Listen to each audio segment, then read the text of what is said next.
Hello everyone, welcome to practice mock. जैसा कि हम सबको पता है, आईबीपीएस पीओ आईबीपीएस क्लर्क दोनों का ही फाइनल रिजल्ट आ चुका है कल। एंड कॉन्ग्रेचुलेशंस टू ऑल जिनका भी एग्जाम क्लियर हुआ है। वन सच एस्पिरेंट है क्षितिज, जिनका आईबीपीएस क्लर्क क्लियर हुआ है। सो आज हम लोग उनसे जानेंगे उनकी स्टोरी कैसी रही, कैसी उनकी जर्नी रही। ठीक है, क्या क्या स्ट्रैटेजीज उन्होंने फॉलो करी। So Kshitij, hi. Thank you ma'am for letting me ये प्लेटफॉर्म पे। और इट्स जस्ट एन ऑनर कि आपसे मुझे बात हो रही है। So I am very glad. Okay, so how do you feel? Finally आपने अचीव किया है, बहुत बड़ी चीज अचीव की है, आपने एग्जाम क्लियर किया है। Yes ma'am. सो कैसी आपकी फीलिंग है, क्या फील हो रहा है आपको? Just feeling good. ओके, सो ये आपका लाइक फर्स्ट अटेम्प्ट था? नहीं मैम, ओवरऑल थर्ड अटेम्प्ट था मेरा आईपीएस क्लर्क में। ओके, थर्ड अटेम्प्ट था। ओके, सो इसके अलावा आपने कौन कौन से एग्जाम्स दिए हैं? Ma'am RRB clerk, RRB PO, सारे ही एग्जाम देता हूँ। अच्छा, सारे ही देते हो। यस मैम, सारे। Okay, so you are from, where are you from Kshitij? Ma'am Lucknow, Uttar Pradesh. Okay, and may I know something about your educational background? मैंने ग्रेजुएशन किया था बीएससी से, एंड देन उसके बाद मैंने बीएड भी किया हुआ है। और जो ओके। बीएससी किया था वो मेरा मैथ्स बैकग्राउंड से था। तो स्टार्टिंग से ही मेरा मैथ्स स्ट्रांग रहा था। तो एक अर्ज था कि गवर्नमेंट जॉब में जाना है, तो उसके लिए जस्ट बिकॉज मेरे कई सारे ब्रदर्स जो थे, रिलेटिव्स थे, वो बैंकिंग फील्ड में थे। तो एक हम्म। स्टार्टिंग में गाइडेंस मिली कि एक इंटरेस्ट आया कि बैंकिंग फील्ड में जाना रहेगा, तो इसीलिए फिर मैं बैंकिंग में आया। तो मैंने अच्छा। 2021 से मैं। Yes ma'am. ओके, तो यही आपका मेन सोर्स था कि आपने बैंकिंग सेक्टर को सिलेक्ट किया? Yes ma'am. ओके, तो ये जो जर्नी रहती है हमारी पूरी प्रिपरेशन की, ये बहुत सारे अप्स एंड डाउन्स के साथ आती है। बहुत डिफरेंस भी आपने देखा होगा, जैसे आपने बताया कि आपका थर्ड अटेम्प्ट है, तो फर्स्ट अटेम्प्ट से लेकर थर्ड अटेम्प्ट तक आपने अपने आप में ही बहुत सारे चेंजेस देखे होंगे। कोई ऐसी सिग्निफिकेंट आप चीज बताइए जो आपने खुद में ऑब्जर्व किया। मैम स्टार्टिंग में तो मुझे लग रहा है शायद 6 to 7 मंथ्स तो समझने में ही निकल गया कि क्या है एग्जाम, कैसे क्लियर करना है, क्या कैसे पढ़ना है, क्या सोर्सेज होने चाहिए। तो स्टार्टिंग में काफी मिस्टेक्स भी हुई हैं, जिसकी वजह से मुझे लगता है कि थोड़ा डिले हुआ। एक प्रॉपर गाइडेंस बहुत जरूरी होती है राइट टाइम पे, तो उस वजह से हुआ। जैसे कि फर्स्ट ईयर में मेरा प्री भी नहीं निकला था, तो थोड़ा सा डिमोटिवेट हुआ कि मैं कर पाऊंगा कि नहीं कर पाऊंगा। But I have that something कि नहीं, हो जाएगा, मुझे लगे रहना है, हो जाएगा। तो मैंने फिर 2023 में मेरा पहला प्री निकला था। फिर मैंने मेंस दिया, तो मुझे लग गया था कि हाँ अब हो सकता है, तो इसलिए। अच्छा, तो विद टाइम आपने एग्जाम समझा, एग्जाम पैटर्न समझा, उसकी रिक्वायरमेंट्स को समझा। हाँ, ये सभी लोगों के साथ होता है, जब भी हम कोई चीज फर्स्ट टाइम स्टार्ट करते हैं एकदम से समझ नहीं आ पाता कैसे करना है। एंड यही पॉइंट होता है जब बहुत सारे एस्पिरेंट्स गिव अप भी कर देते हैं, बट आप जैसे ही एस्पिरेंट्स हम लोग को चाहिए जो गिव अप ना करें, अपने आप में इम्प्रूवमेंट्स लाएं कंटिन्यूअसली। सो थोड़ा सा हम अब बात करेंगे आपकी स्ट्रैटेजीज की तरफ, ठीक है? तो लेट्स से हम लोग स्टार्ट करते हैं सब्जेक्ट वाइज। लाइक आपने पहले देखा होगा एग्जाम में हम लोगों के ये सब्जेक्ट्स हैं, मेन तो आपका यही है, इंग्लिश, कॉन्स, रीजनिंग एंड जीए। तो आप एक बार मुझे यस थोड़ा मैम। थोड़ा आइडिया देंगे आपने इंग्लिश की प्रिपरेशन फॉर एग्जांपल कैसे स्टार्ट किया? मैम इंग्लिश मेरा स्टार्टिंग से ही थोड़ा सा अबव एवरेज रहा था सब्जेक्ट, क्योंकि मैं इंग्लिश बैकग्राउंड से था, आईसीएसई बोर्ड से था। तो मेरा ओके। काइंड ऑफ इंग्लिश, मैं ये नहीं कहूँगा बहुत अच्छा था, बट ठीक था, अच्छा था। तो ओके। मुझे उसके लिए बहुत ज्यादा मेहनत नहीं करनी पड़ी उस फील्ड में। बस थोड़ा सा एरर डिटेक्शन के कुछ रूल्स वगैरह वो सब देखने पड़ते थे। तो बाकी तो मुझे कुछ एक्स्ट्रा नहीं किया। बस मैं डेली एक मॉक या दो मॉक तो जरूर देता था, ताकि मेरी प्रैक्टिस बनी रहे और स्पीड बनी रहे। ओके। जैसे आरसीज होते थे उसके लिए एडिटोरियल्स हो गया, या जैसे मेरे ऐप में मतलब मेरे फोन में कई सारी ऐप्स हैं न्यूज़ की हैं। और थोड़ा सा मैं एंथुजियास्टिक भी हूँ कि मैं न्यूज़ देखता रहता हूँ। तो वो मैं ट्राई करता था इंग्लिश में ही देखूं। तो मैं मतलब ओवरऑल ट्राई करता था कि मेरी जो भी सराउंडिंग है, मूवीज हैं, आर्टिकल्स हैं, न्यूज़ है, वो सारी सारी इंग्लिश ही लैंग्वेज में देखूं, ताकि एक ओवरऑल इंग्लिश इंप्रूव हो पाए। तो इंग्लिश के लिए तो मैंने यही किया था। ओके, फिर let's go to reasoning. Reasoning के लिए आपने कैसे प्रिपेयर किया? Ma'am reasoning is one of the subject जो मुझे सबसे ज्यादा बोरिंग लगा स्टार्टिंग में। और ओके। पजल तो बनती ही नहीं थी। और उसमें मैंने भी एक मिस्टेक करी थी कि मैंने पजल डायरेक्ट हाई लेवल से स्टार्ट कर दी थी, जो मुझे अच्छा। बाद में मिस्टेक एक साल बाद समझ में आई कि मैं काफी हाई लेवल पर लगा रहा हूँ, जिसकी वजह से मैं डिमोटिवेट हो रहा हूँ। तो मैंने फिर स्टार्टिंग से लो लेवल से ही, फिर बिगनिंग से ही मैंने ट्राई किया, एंड देन फिर बाई प्रैक्टिसिंग फिर वो धीरे धीरे अपने आप आने लगी, और अब तो बहुत काफी अच्छा हो गया है पजल, और पूरा रीजनिंग हो गया है। तो ये चीज, और कॉन्ट्स के लिए भी मेरा, मैंने बताया है कि जैसे मेरा बीएससी मैथ्स से था, तो मेरा मैथ्स अच्छा था, और उसी वजह से मैं इस फील्ड में आया भी था कि मैं जानता था कि मेरा मैथ्स अच्छा है।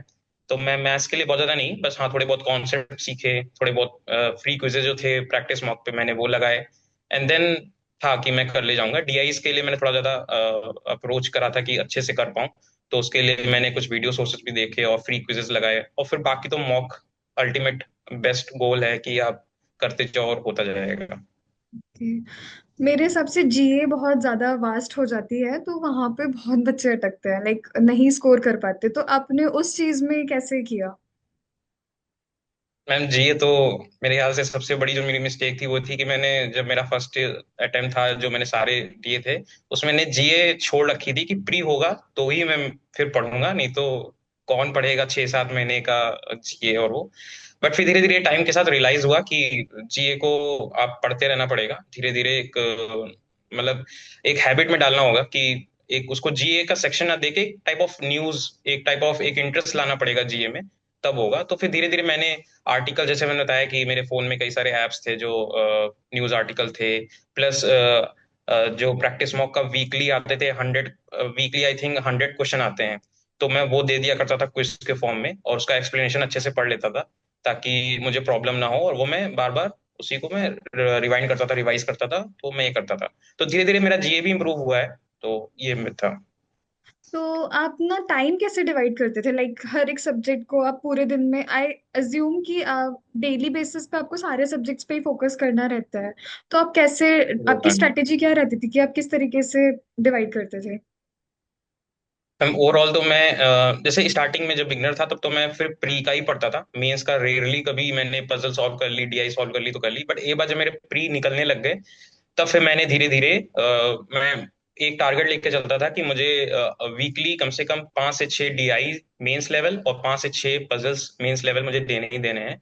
एंड जब मेरा प्री का एग्जाम होने वाला था तो मैं एटलीस्ट 10 to 15 डेज पहले मैं एक टारगेट लेके चलता था कि मुझे 30 to 40 मॉक्स लगाने ही लगाने हैं पर डे, 3 to 4 मॉक्स लगाने हैं, क्योंकि प्री में एज यू नो स्पीड बहुत ज्यादा मैटर करता है, और तो एक्यूरेसी भी। तो ये था, तो प्री जब आता था तो मैं सिर्फ प्री का पढ़ता था, 10 to 15 डेज डेडिकेटली मैं प्री का पढ़ता था, और जब मेंस आता था तो मुझे धीरे धीरे समझ में आ गया था कि बैंक्स तो सिर्फ 1 मंथ और 2 मंथ्स ही देते हैं रेयरली, तो उसके लिए तो पहले से तैयारी होनी ही चाहिए। तो ऐसे मैं मॉक्स, बेसिकली मैंने मॉक्स पे ज्यादा रिलाई किया है स्पीड और एक्यूरेसी के लिए।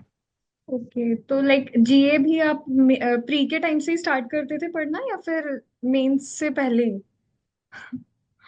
मैम अगर देखा जाए तो मैं जीए थोड़ा बहुत ही ध्यान देता था प्री के टाइम पे, जैसे अभी एग्जाम आने वाला है तो मैं हम्म। उसके 1 महीना पहले जीए छोड़ देता था। मैं ओके। सच बताऊंगा, छोड़ देता था, मैं नहीं पढ़ता था।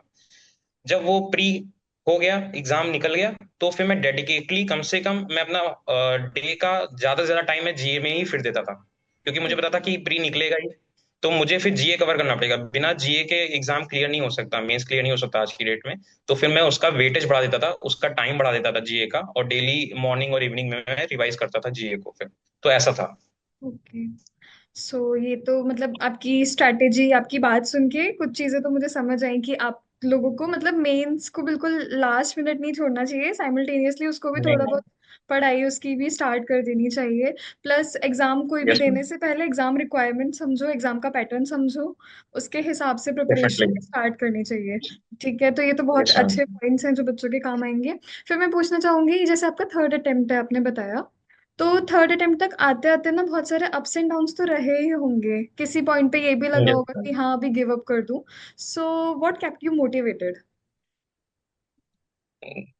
मैम फैमिली थे, चीजें थी, फैमिली था, तो मैं भाग नहीं सकता था, मुझे पता था कि मुझे क्लियर ही करना है, मेरे पास एक ही गोल है कि मुझे क्लियर ही करना है, उसके अलावा मेरे पास कोई ऑप्शंस नहीं है। और बाकी फिर मुझे जब पहला जब मेरा प्री निकला था, तो मुझे फिर समझ में आ गया था कि मेरे पास कैपेबिलिटी है, मैं कॉम्पिटेंस है कि मैं निकाल सकता हूँ, तो फिर मैं लगा रहा और फिर मैं देता रहा। और हाँ, सबसे अच्छी जो चीज मुझे लगती थी कि जब मैं प्रैक्टिस मॉक के मॉक लगाता था, तो उसमें जो परसेंटाइल था, जब एक बार 90 क्रॉस कर जाता है, वो 90 परसेंटाइल क्रॉस कर जाता है, तो फिर वो जो कॉन्फिडेंस आता है, फिर वो और कोई कॉन्फिडेंस उसके सामने कुछ नहीं है, वो बेस्ट है। क्योंकि आपको पता होता है कि 90 परसेंटाइल जब आ रहा है, मॉक्स में आ रहा है, तो फिर एग्जाम में तो आ ही जाएगा बड़े आराम से, तो वो चीज। ओके। सो ऋतिज, आपने प्रिपरेशन की है लाइक आपने सिर्फ और सिर्फ प्रिपरेशन किया है या फिर साइमल्टेनियसली कोई जॉब भी किया है प्रिपरेशन के साथ साथ? नहीं, नहीं, मैं एक्चुअली ट्यूशंस पढ़ा लेता था कभी कभी पार्ट टाइम अच्छा, के लिए। बाकी आपने मैंने सिर्फ एज अ प्रिपरेशन जॉब की। कोई नहीं तो फिर किया। यस आपने मैम। मतलब ऐसा कुछ होगा ना कि आपने अपना डेली रूटीन इस तरीके से बनाया होगा कि हाँ आपको इस पर्टिकुलर अपने आप को मतलब खुद को डेली बेसिस पे मोटिवेट करने के लिए कि हाँ अभी मुझे ये करना है क्या नहीं करना है। तो आप यस कुछ एडवाइसेस देना मैम। चाहोगे जो बच्चों को अपनी डेली लाइफ में इम्प्लीमेंट करनी चाहिए?